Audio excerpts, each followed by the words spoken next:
someone from the outside, you know, everything makes sense in Islam, you know, but certain people are trying to confuse people to get them off that path of reaching, of submitting to the Creator. So they throw out certain allegations against Islam, a lot of false things, statements, and one of them is that, I mean, look, your God is just creating this paradise and all you guys are just seeking pleasure. It's all about pleasure. And have you heard this argument? Mm-hmm. Sure. Yeah, what do you say about this? Well, I say lots of things about that. So, that's the first thing I say about that. So there's pleasure. You run after pleasure here, and you're telling me I'm a criminal because I'm running after pleasure that God gives me for earning good deeds? And pleasure is something Allah put inside the human. Do you deny there's such a thing as a pursuit of pleasure? Nobody does. Everybody's looking for pleasure in this world. God is just telling me, put the brakes on, act ethically, and act decently in this world, and I will, all the things you held yourself back from, I will let you have.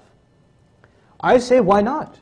They used to argue that Islam is, you know, you might have a younger audience, but Islam offers such sexual rewards in paradise. That's one of the things, yes. You know, and it's, you know, these beautiful women and this and that.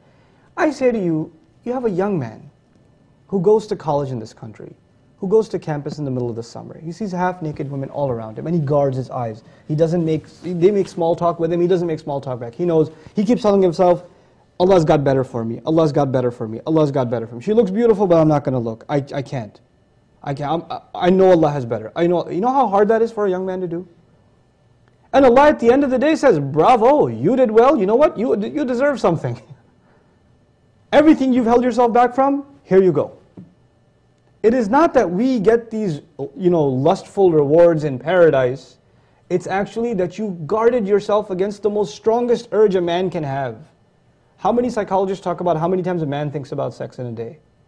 You know?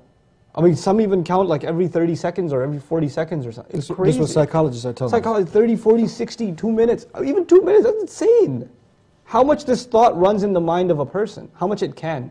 And add to that, we're living in a time where pornographic images, filthy ads, shameless is constantly being bombarded in our face. How much even more? And in the face of all of that, a man guards his chastity, a woman guards herself. Why shouldn't they?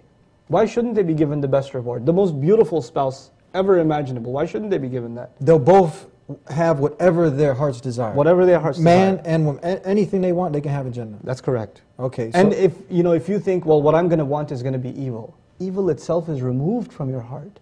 So whatever you want will be good anyway.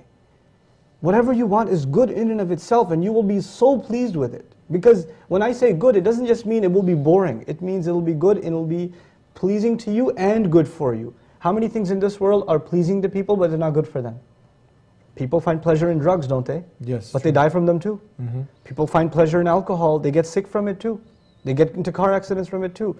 Pleasure, something pleasurable and something good for you is never the same, except in Jannah. In Jannah it's going to be good for you and pleasurable for you, both at the same time.